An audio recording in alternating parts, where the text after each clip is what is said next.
லூக்கா நற்செய்தி அதிகாரம் 18. நேர்மையற்ற நடுவரும் கைம்பெண்ணும் பற்றிய உவமை. அவர்கள் மனம் தளராமல் எப்பொழுதும் இறைவனிடம் மன்றாட வேண்டும் என்பதற்கு இயேசு ஓர் உவமை சொன்னார். ஒரு நகரில் நடுவர் ஒருவர் இருந்தார். அவர் கடவுளுக்கு அஞ்சி நடப்பதில்லை, மக்களையும் மதிப்பதில்லை. அந்நகரில் கைம்பெண் ஒருவரும் இருந்தார். அவர் நடுவரிடம் போய், என் எதிரியை தண்டித்து எனக்கு நீதி வழங்கும் என்று கேட்டுக்கொண்டே இருந்தார். நடுவரோ நெடுங்காலமாய் எதுவும் செய்ய விரும்பவில்லை.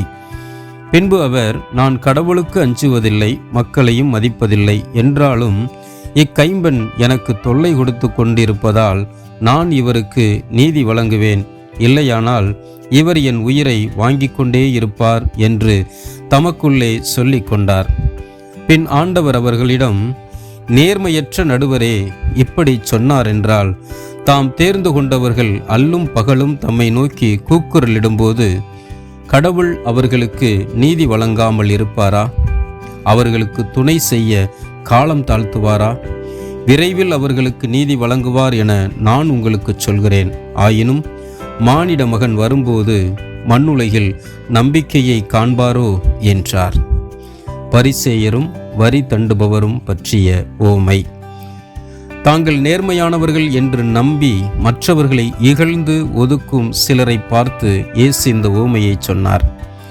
இருவர் இறைவனிடம் வேண்ட கோவிலுக்கு சென்றனர். ஒருவர் பரிசேயர், மற்றவர் வரி தண்டுபவர். பரிசேயர் நின்று கொண்டு இவ்வாறு இறைவனிடம் வேண்டினார்: கடவுளே, நான் கொள்ளையர், நேர்மையற்றோர், விபச்சாரர் போன்ற மற்ற மக்களைப் போலவோ இந்த வரி தண்டுபவரைப் போலவோ இல்லாதது பற்றி உமக்கு நன்றி செலுத்துகிறேன். வாரத்தில் 2 முறை நோன்பிருக்கிறேன். என் வருவாயில் எல்லாம் 10 பங்கை கொடுக்கிறேன். ஆனால் வரி தண்டுபவர் தொலையில் நின்று கொண்டு வானத்தை அண்ணாந்து பார்க்கக்கூட துணியாமல் தம் மார்பில் அடித்து கொண்டு, கடவுளே, பாவியாகிய என் மீது இறங்கி அருளும் என்றார். இயேசு, பரிசேயர் அல்ல, வரி தண்டுபவரே கடவுளுக்கு ஏற்புடையவராகி வீடு திரும்பினார். ஏனெனில் தம்மை தாமே உயர்த்துவோர் தாழ்த்தப் பெறுவர், தம்மை தாமே தாழ்த்துவோர் உயர்த்தப் பெறுவர் என நான் உங்களுக்கு சொல்கிறேன் என்றார். சிறு பிள்ளைகளுக்கு ஆசி வழங்குதல். குழந்தைகளை இயேசு தொட வேண்டும் என்று அவர்களை சிலர் அவரிடம் கொண்டு வந்தனர். இதை கண்ட சீடர் அவர்களை அதட்டினர். ஆனால் இயேசு அவர்களை தம்மிடம் வரவழைத்து, சிறு பிள்ளைகளை என்னிடம் வரவிடுங்கள், அவர்களை தடுக்காதீர்கள், ஏனெனில் இறையாட்சி இத்தகையோருக்கே உரியது. இறையாட்சியை சிறு பிள்ளையைப் போல் ஏற்றுக்கொள்ளாதோர் அதற்கு உட்பட மாட்டார் என நான் உறுதியாக உங்களுக்கு சொல்கிறேன் என்று சீடர்களிடம் கூறினார். இயேசுவை பின்பற்ற விரும்பிய செல்வரான தலைவர். அப்பொழுது தலைவர் ஒருவர் அவரிடம், நல்ல போதகரே, நிலை வாழ்வை உரிமையாக்கிக் கொள்ள நான் என்ன செய்ய வேண்டும் என்று கேட்டார். அதற்கு இயேசு அவரிடம், நான் நல்லவன் என ஏன் சொல்கிறீர்? கடவுள் ஒருவரை தவிர நல்லவர் எவரும் இல்லையே. உமக்கு கட்டளைகள் தெரியும் அல்லவா?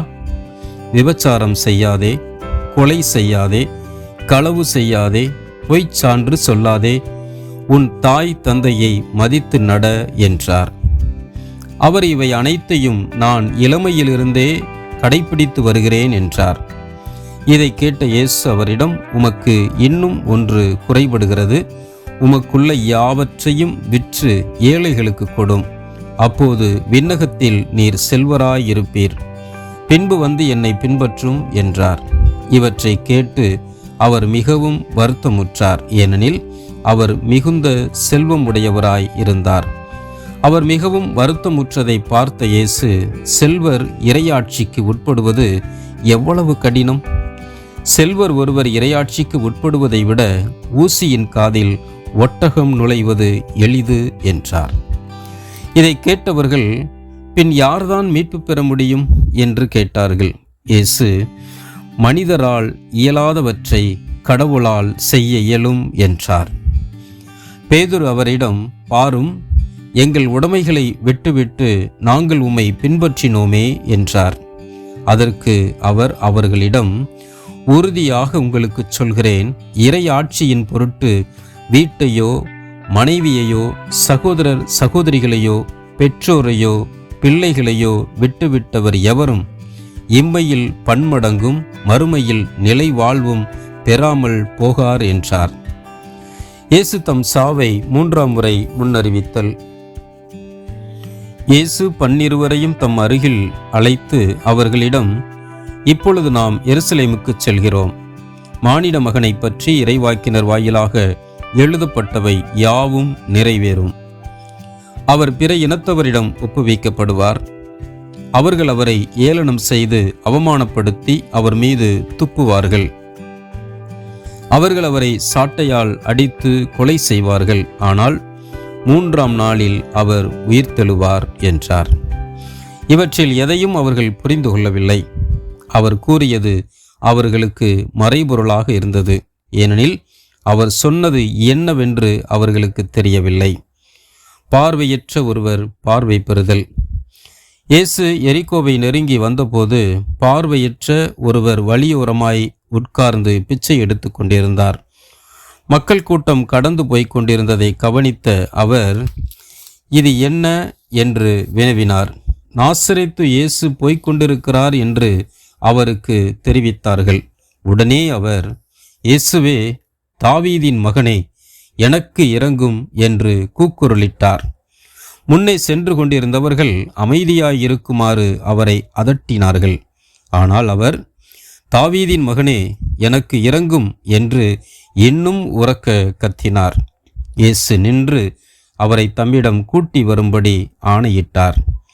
அவர் நெருங்கி வந்ததும், நான் உமக்கு என்ன செய்ய வேண்டும் என விரும்புகிறீர் என்று இயேசு கேட்டார். அதற்கு அவர், ஆண்டவரே, நான் மீண்டும் பார்வை பெற வேண்டும் என்றார்.